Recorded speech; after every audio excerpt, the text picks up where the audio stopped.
Gente, isso para mim é o fim da história, é o fim do filme. E aí isso vai bater diretamente com o que diz o advogado do Cid. Vamos lá. Nós estamos vendo, se você quer passar mal, tipo, você comeu alguma coisa que, tipo assim, nossa, eu me enfio dentro da garganta para pensar e você melhorar no meu filho, põe na Globo News. Ou então vai lá no Twitter da Globo News, meu filho, porque assim, não tem comida no seu estômago que dê conta, tá? Se caiu mal para você, ela vai sair correndo. Tipo, não vou ficar nesse corpo que assiste isso, não vou. É muito assustador o que a mídia dita profissional fez nas últimas 2 semanas. Mas eu vou sintetizar para vocês. O que a mídia está falando agora? A Globo News, para ser mais exata, porque parece que ela é a única que é 24 horas de programação Bolsonaro e as joias. Eles estavam falando o seguinte: o Cid, ele vai falar, ele decidiu falar, oh meu Deus, o Cid vai falar, falou, porque marcaram os depoimentos todos juntos. E Bolsonaro, Michele, Fábio Weingarten, o Cid, o Acef, o Câmara, o Alexandre falou assim, agora que eu pego eles, danadinhos, vou botar eles todos juntos, eles não podem se comunicar, eles vão entrar em contradição, vão ser presos. A Globo News ficou 3 dias falando assim, eles vão ser presos porque eles vão entrar em contradição, e aí a PF já avisou que vai prender geral. E nessa expectativa, né, porque é uma expectativa que eles criam, que eles odeiam o Bolsonaro. Então eles ficaram nessa, vai ser preso, vai ser preso, vai ser preso. No dia do depoimento, que foi na quinta-feira, o Bolsonaro, a Michele, o Fábio Weingarten, acho que o Câmara, ficaram em silêncio. E a alegação da defesa dele foi o seguinte: o STF não é o foro correto para poder tratar desse assunto. Era em Guarulhos, originado em Guarulhos. Nenhum dos envolvidos tem foro privilegiado, então não deveria ser tratado pelo STF.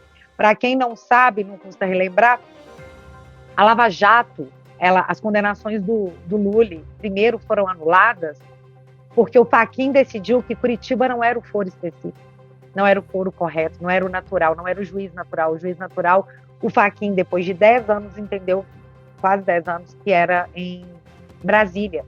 E por esse motivo, as condenações foram anuladas.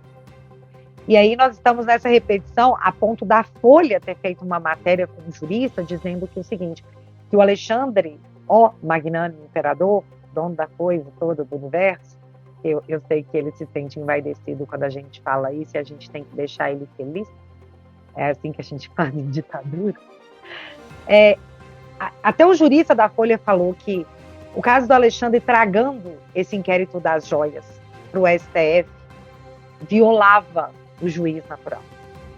Então, aí nós temos um motivo que embasou a defesa para ela não falar. Tipo, eu não tenho que falar para você. A PGR emitiu um parecer dizendo, o Alexandre não é o juiz natural do caso.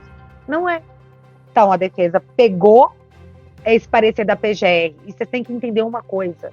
A dona da ação é a PGR. Ou numa democracia deveria ser. Num Estado normal de direito deveria ser. Ela é a dona da ação. Quando ela diz, está dito. Não tem que questionar, está dito. Porque o STF pode questionar a PGR, mas ele vai questionar para a própria PGR. Aí é tipo assim, oi PGR, você concorda com você mesma? Eu acho que sim. Então, foi usado o parecer da PGR para embasar o silêncio de Michele Bolsonaro e os demais. Só que nisso, o Cid decidiu falar. Decidiu contar a versão dele. Não é uma delação, não é uma confissão. O Cid está apenas contando a versão dele para os fatos, que, como o próprio advogado disse, não há crime algum. Ele assumiu para si o que ele fez. Ele está contando o que ele fez. E o que ele fez? Caso das joias. O Lully recorreu em 2016 dizendo que, o TCU, esse seu acordo é uma balela, esses presentes são meus, eu ganhei como pessoa física, então tem que ficar comigo. O próprio Lully questionou o acórdão do TCU, que por sinal está em julgamento até hoje. Eles ainda não decidiram a respeito. Mas isso embasa aquela questão de quando um presidente da República ganha um item personalíssimo, que é classificado como personalíssimo, esse item é dele. Inclusive, ele pode vender, ele pode jogar na privada, ele pode deixar de herança, ele pode jogar de grila numa praça, se ele tiver afim, porque é dele. É dele. E nisso me faz lembrar o advogado do presidente Bolsonaro que esteve na Globo News e ele falou para aquelas militantes que, nossa senhora, foi difícil, tá? Mas aí a Natuza e a Andréa Sadi questionando ele virou para uma tranquilidade que resumiu tudo. Ele disse, isso pode ter algum tipo de validade política para você, mas jurídica não tem nada. E não tem nada por quê? Porque esqueci o nome do rapazinho, gente. O rapaz do GH do Gabinete Especial. Marcelo Vieira, que era o responsável por fazer a classificação dos presentes desde a época do Temer. Ele não é um militante, já dissemos isso aqui antes. Ele é um funcionário de carreira. Ele classificou os presentes como personalíssimos porque relógio você usa no pulso, né? Uma blusa você veste, um boné você coloca, relógio você bota no seu pulso. E aí, ele confirmou que o Cid entrou em contato com ele para confirmar que aqueles relógios eram personalíssimos. E ele disse, sim, são, colega, são. Então, se você está tentando dizer que o Cid cometeu um crime, aí fica impossível, no momento que nós temos um outro autor, que é o senhor Marcelo, dizendo para o Cid que não. Você não pode cometer um crime sem a ciência de que aquilo é um crime, porque te foi repassada uma informação de procedência, que seria o responsável por aqueles materiais, dizendo, não, esses materiais são do presidente. E a Constituição diz, como eu disse para vocês, pode vender, dar de grila, jogar no ralo, só para ver entupir, pode fazer o que ele quiser. Onde está o crime? E é um crime administrativo, muito longe de uma corrupção. O crime seria, você deveria ter oferecido à União antes. A União deveria ter tido preferência, se você quisesse vender, ou você deveria comunicar uma possível venda no exterior. Vale ressaltar que o Bolsonaro ele saiu do Alvorada, que é a residência presidencial, que foi no dia 28 de dezembro. Ele saiu daqui sem ter onde morar. E aí foi com ele as coisas que ele deveria ter ido. O Cid era o ajudante de ordens dele até o dia 28, eu acho. Dia 28 ou dia 31 de dezembro que encerrou o contrato dele. Ainda era quando eles embarcaram. O Cid é muito fiel ao Bolsonaro. É leal mesmo. É óbvio que num momento difícil, porque é claro que o Bolsonaro estava num momento difícil. Ele passou por um processo muito difícil com erisipela, que ficou grave, muita gente não sabe disso. Ele ficou usando medicamento na veia, ele não podia andar durante muito tempo após as eleições. Então é claro que o Cid ia acompanhar o Bolsonaro e permaneceu ao lado dele por amizade. Eles são amigos, são pessoas próximas. O Cid cuidou da vida pessoal do Bolsonaro por muito tempo. O Cid teve carinho e preocupação ao acompanhá-lo. Então, se o Cid vendeu, vamos falar que vendeu a joia. Se o Cid vendeu ou não, ele vendeu achando que poderia. Porque nós temos o mocinho, o seu Marcelo, dizendo, Cid me ligou e eu falei, são dele. Qual é o crime? Mas o TCU foi lá e pediu. O TCU foi lá e pediu, eles reuniram de novo esses relógios e devolveram. Eu não consigo entender onde está o crime. Foi devolvido. Itens que foram classificados e confirmados pelo responsável como se fossem presentes da pessoa física do Bolsonaro. O que a gente está assistindo, e aqui eu vou deixar muito claro para você que está me assistindo, é muito claro o que eu vou falar para vocês.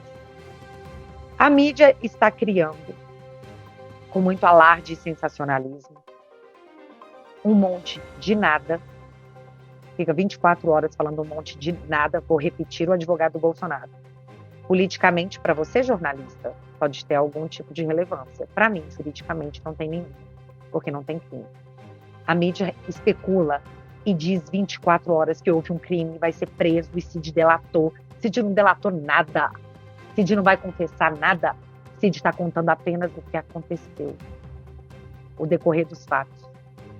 E ela fica nessa porque se cria um clima político ruim para o Bolsonaro perante seus apoiadores. Isso é uma tentativa de criar um clima ruim para que, eventualmente, se quiserem prender o Bolsonaro, não haja comoção. Na verdade, isso está até numa matéria da Folha, onde a Folha diz que a PF está sangrando o Bolsonaro para que a prisão dele saia mais barata, para que não haja comoção pública. Porque eles querem prender o Bolsonaro, que isso fique bem claro e registrado aqui. É pelo dia 8. Porque se eles prenderem o Bolsonaro pelo dia 8, vai ser a justificativa que o judiciário precisa para tentar passar um pano em cima da lambança jurídica que eles fizeram em cima dos direitos das pessoas, que eles violaram, para dizer que os fins justificam os meios. Eu já disse isso aqui antes, eu estou me repetindo, porque para mim é a mais absoluta verdade. É isso que está acontecendo. A Globo News passou os últimos 48 horas falando: o Cid ele entregou o gabinete do ódio, como que funcionava o financeiro do gabinete do ódio. O que o Cid estava dizendo, e como bem pautou o advogado, é que ele recebia o dinheiro de salário do presidente da República. Meu Deus, nós estamos tentando criminalizar um presidente da República utilizar o seu salário e fazer seus pagamentos através do seu ajudante de ordens pessoal. Eu vi a Andréia Sadi falando assim, na Globo News, tudo na Globo News, dizendo assim, o Cid ele confundiu um pouco as coisas, né, as funções institucionais do presidente da República com a pessoa do Bolsonaro. Minha amiga, ele era ajudante de ordem pessoal do Bolsonaro. Ele tinha, sim, as atribuições de pagamento.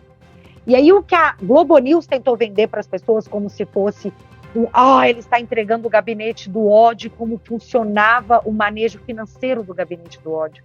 O que ele estava fazendo ali, o Cid, era contar para a PF, pelo amor de Deus, que o que estava sendo manuseado de dinheiro era o salário do presidente da República, do qual ele sacava, ele fazia o pagamento de despesas normais que todas as pessoas têm, que era depositado para sua esposa, a quantidade ridícula de R$7.000, porque se meu marido ganha R$50.000 e me dá 7, eu ia achar ridículo.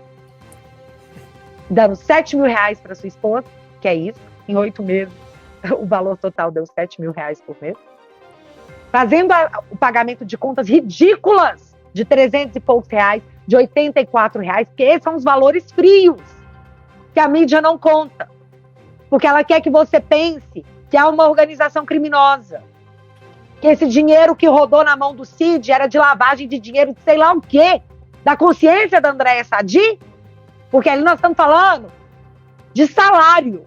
Nós estamos criminalizando uma pessoa, um presidente da República, de usar o seu salário, que foi o que o advogado do Cid disse, e ter, através do seu ajudante de ordens, o pagamento de uma rotina normal, porque você não espera que um presidente da República vá até um banco, ou vá até um caixa, para fazer isso.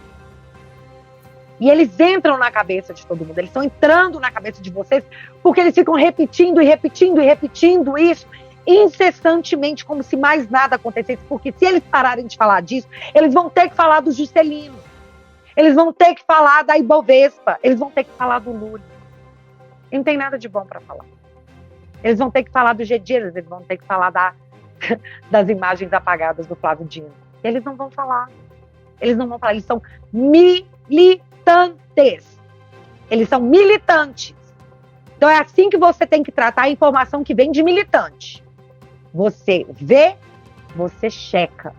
Checa. Faça a checagem. Aqui nós reproduzimos o áudio. A Globo News não teve a decência de colocar o áudio, porque é muito vexatório, na minha opinião.